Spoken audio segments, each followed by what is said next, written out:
햇살이 너무 좋았어. 그냥 모두 좋았어. Es original, nos encontramos en su lectura con un relato sumamente original, no solamente en la forma, en esa combinación entre viajes de ida y vuelta, de lo global a lo local, de lo local a lo global, sino que también es sumamente original en el contenido. Como os decía anteriormente, ¿qué hace un noble alemán con esas características liberal, católico, que en todo momento él se está apoyándose en su condición de católico y la propia biografía sustenta esa condición, y antifascista en España en ese verano concreto, en 1937? ¿Cómo ha llegado allí? ¿Cuál es su objetivo? Y allí ya nos encontramos con un concepto también sumamente representativo, que es el de turista de guerra, a partir del cual llegamos a una serie de aristas analíticas, no solamente del personaje, no solamente de las observaciones que el propio personaje nos va a hacer, que es sumamente importante y sumamente representativo para entender qué es lo que estaba pasando en la España de esos momentos, sino que al mismo tiempo nos lleva también a un análisis conceptual de la época sumamente interesante. Porque a partir de las observaciones de Hubertus podemos hablar o podemos reflexionar sobre republicanismo, podemos reflexionar sobre antifascismo, sobre fascismo, sobre precisamente ese concepto turista de guerra. Podemos hablar incluso también sobre el concepto o la percepción o las interpretaciones que del comunismo existen en la época, e incluso las interpretaciones del concepto comunismo cuando Hubertus empieza a divulgar o empieza a difundir las conclusiones que del viaje él va a extraer. Hay una de las conclusiones al final del libro que me parece sumamente también representativa, cuando Hubertus dice que lo que está pasando en España es la antesala de lo que va a pasar en Europa. Y así fue. La historia nos ha confirmado que aquella observación meticulosa, basada en los viajes, en las entrevistas con personajes, en visitas a instituciones, recuerdo en un momento dado que incluso visita un refugio de niños. O sea, la cronología de viaje que realiza, su relato de ese análisis en primera persona de su estancia en España, representa pues no solamente una crónica de la España del momento, sino un análisis histórico sumamente interesante sobre el contexto histórico de la España del momento y de la Europa al mismo tiempo de 1937. La guerra española desatada en 1936, la causa justa estaba del lado de la República Democrática violentada, y no del lado de los generales monárquicos en connivencia con la Italia fascista que se habían sublevado contra él. El hecho de que fuera un noble alemán, liberal, nada sospechoso de filocomunista y profundamente católico, hacen de él un caso verdaderamente singular a la hora de abordar su visita en el verano de 1937 a la España en guerra, tras el fallido golpe de Estado de julio de 1936 y la fallida guerra relámpago con que los sublevados pretendieron hacerse con los resortes del poder ubicados en Madrid en unas pocas semanas. A esta ecuación de variables, noble alemán, liberal, no comunista, católico, le faltaría la variable diferencial y clave para entender el viaje de Hubertus del verano de 1937. Su conocimiento del gobierno nazi alemán que intervenía en España apoyando a los sublevados. En este libro aparece la traducción de este libro por primera vez en lengua castellana, y está acompañado de un estudio introductorio y diversas consideraciones a la vida de Hubertus de Lowenstein, porque también en el caso de Hubertus nos encontramos con una cesura importante en su vida, lo que fue su vida hasta la visita a la España republicana en 1937 y después, pocos años después, con el final de la Segunda Guerra Mundial, el Príncipe Rojo, que así fue denominado por los nazis en Alemania, como forma de descalificar a todos aquellos que no estaban con ellos, pues eran evidentemente rojos por comunistas, socialistas, judíos, homosexuales, en fin, esos elementos que lamentablemente algunos de ellos pues han sido revisitados o están siendo revisitados en nuestros tiempos. Bueno, pues lo catalogaron como Príncipe Rojo. Pues este Príncipe Rojo, después de la Segunda Guerra Mundial, por las circunstancias del equilibrio de bloques y a partir de 1945, el mundo que salió de la guerra, que entonces no se sabía que era la Segunda Guerra Mundial, era otra gran guerra en definitiva, pues era completamente distinto al mundo de cómo empezó esa guerra. Pues bueno, como todos ustedes saben, 1945 marca el inicio de lo que los historiadores han denominado una guerra fría, la continuidad de la guerra mundial en forma de guerra fría, con dos bloques claramente diferenciados, el bloque comunista y el bloque del autodenominado mundo libre dejémoslo en el mundo libre. Y en esa consideración, Hubertus, poco a poco, o incluso aceleradamente, dejó de ser el Príncipe Rojo para convertirse en un profundo adalid, con la misma convicción que había sido antifascista, antinazi, había considerado que en la guerra civil española el bando republicano era el que merecía la pena. Después de 1945 tuvo una conversión, ya que hablamos de un católico, hacia un anticomunismo militante, de forma que él mismo empezó a utilizar el adjetivo rojo con ese aspecto peyorativo con que los nazis se lo adjudicaron a él. Y bueno, se convirtió en un adalid de la OTAN, del mundo libre, anticomunista. Viajó a la Hungría ocupada por los soviéticos en 1936. Por supuesto fue detenido, fue encarcelado, fue extraditado, en fin, vivió todos los elementos que uno puede imaginarse y acabó sus días efectivamente como un profundo anticomunista, tanto con los países comunistas existentes en 1945 como con todos aquellos países comunistas que habían surgido a lo largo del siglo XX, desde China hasta el último ejemplo que vivió Hubertus, que fue el triunfo de la revolución sandinista en Nicaragua. Bueno, pues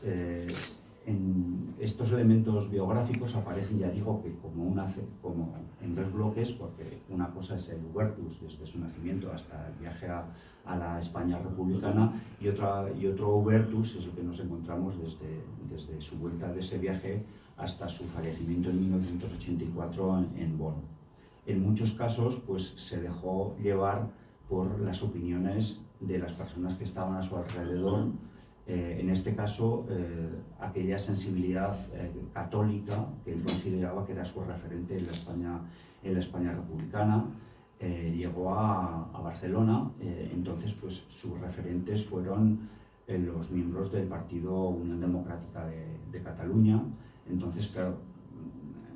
no sé si este partido, digamos que puede considerarse que es el representante del catolicismo de todos los españoles del lado republicano en aquel momento, pero la cuestión es que Hubertus lo tomó como tal y desde ese punto de vista pues se nota cierto sesgo en sus opiniones, cierto sesgo en sus valoraciones que sorprenden de una persona ciertamente que trataba de ser bastante ecuánime, pero como decía, como se dejó llevar por la interpretación que estos referentes españoles le daban de sucesos como por ejemplo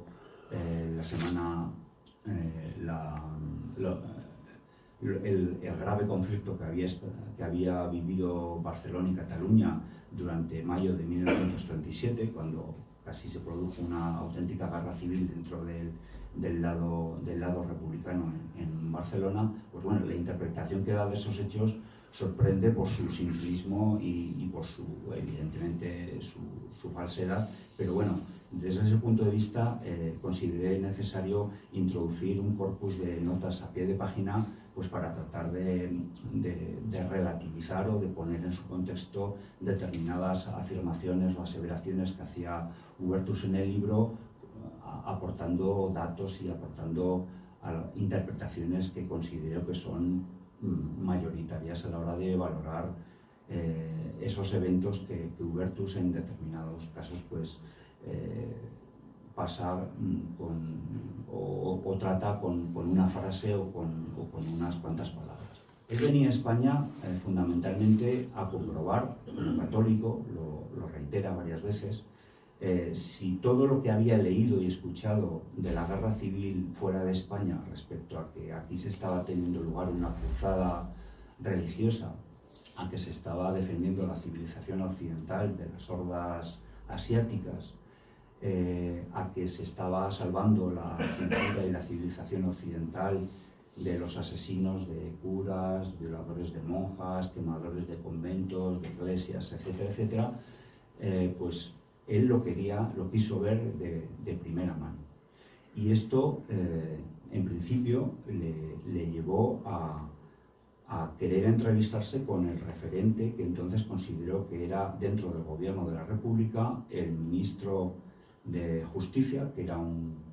católico vasco. Desde su punto de vista no se puede ser más católico que un vasco,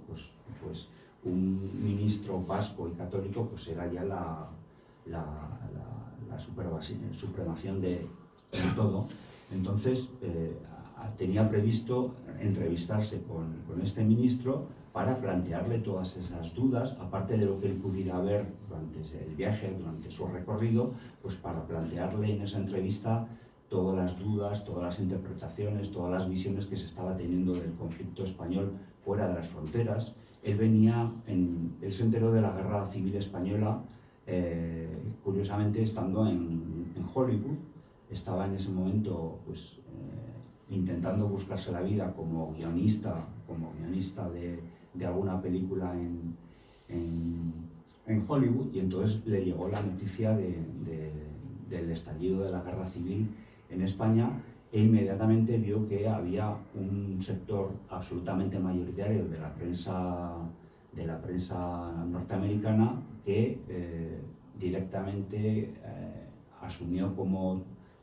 propias la versión dadas por los sublevados respecto a que esto era una cruzada, de que se estaba salvando la civilización occidental, de que los sublevados estaban luchando por todos los hombres de bien y las mujeres de bien, bueno, más por los hombres que las mujeres, pero en definitiva estaban salvando la civilización occidental. Entonces le sorprendió esta cuasi unanimidad de los grandes titulares de prensa en Norteamérica, y eso le sirvió de acicate para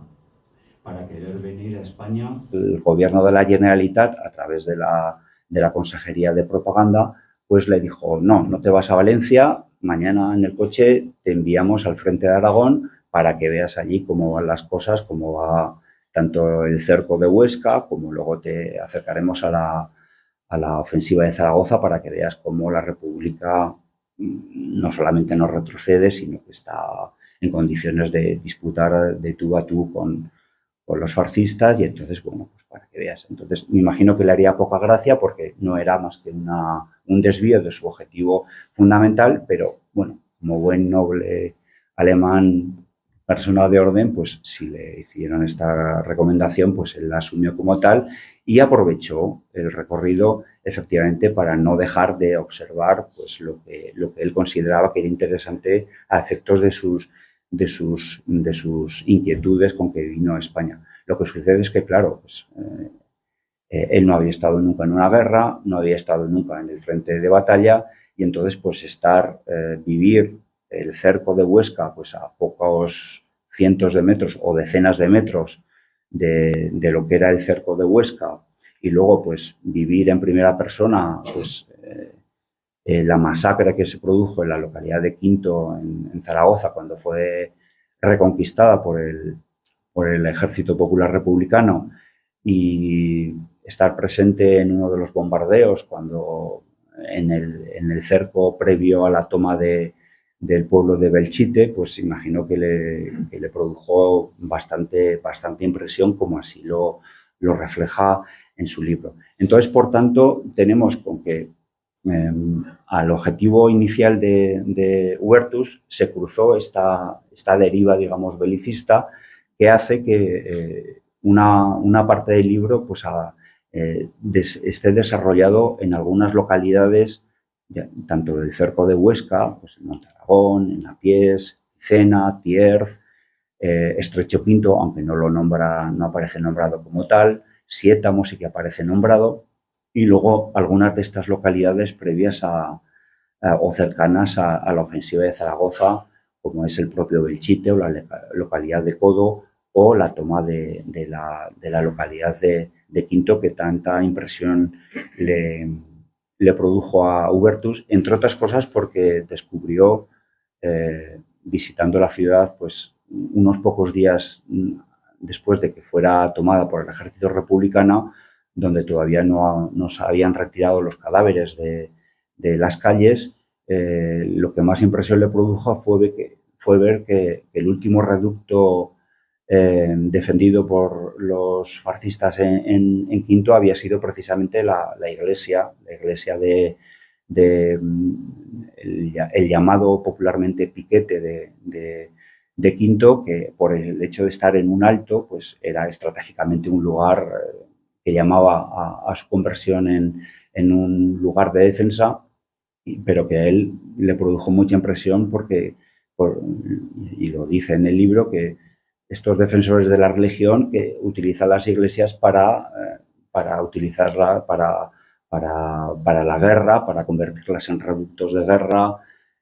y es algo que él no le entraba en la cabeza, y deja referencia de ello en varias ocasiones. Prosiguió viaje hacia Madrid a visitar lo que entonces era uno de los grandes mitos y leyendas de la España republicana, que era la resistencia de Madrid, el no pasarán, el Madrid no caerá, no será tomado, etc. Entonces, pues también visitó en la primera línea de frente de la ciudad, que era entonces la ciudad universitaria, vio los efectos de los bombardeos sobre el casco urbano al margen de cualquier tipo de objetivo militar o estratégico, etc. Y luego ya de vuelta desde Madrid de vuelta a Valencia, pues ya pudo finalmente entrevistarse con el ministro de Justicia, donde esta entrevista aparece reflejada en unas cuantas páginas, donde se ve que hay un debate intenso y unas preguntas muy interesantes respecto a que si el gobierno, Hubertus interpela al ministro en el sentido de que si el gobierno de la República hubiera hecho ciertas concesiones o hubiera sido más flexible para con la religión católica, y sobre todo, hubiera sido capaz de venderlo informativamente a una realidad que ya estaba, digamos, como bastante mediatizada por un discurso pues bastante contrario, pues imaginaba que hubiera sido posible que el gobierno de la República hubiera adquirido como más dignidad, más consistencia con un gobierno que dice que no persigue la religión, que no persigue a los religiosos, etcétera, etcétera. Terminada esta entrevista, ya volvió a Barcelona, el lugar por donde accedió a España, y ya desde ahí, un par de días después, marchó de regreso a su exilio en Londres. Su compromiso político con la República de Weimar, en primer lugar, le supuso un serio problema, una ruptura familiar completamente, pues porque se consideraba que pues un noble no se metía a política, o no se metía a política que no fuera una política claramente conservadora. Y en el caso de Hubertus, pues su propia educación, por sus convicciones políticas, asumió desde el principio la defensa de la Constitución y el sistema de la República de Weimar, como en algún momento él llega a decir, seguramente manifiestamente mejorable, pero era un sistema constitucional y democrático. Manifiestamente mejorable, sí, pero democrático y constitucional. Y eso le supuso, como digo, problemas a nivel personal, a nivel familiar y, por supuesto, también con el ascenso de los nazis al gobierno en Alemania, pues le supuso la única posibilidad del exilio por su compromiso, porque en un momento dado también consideró que, a pesar de su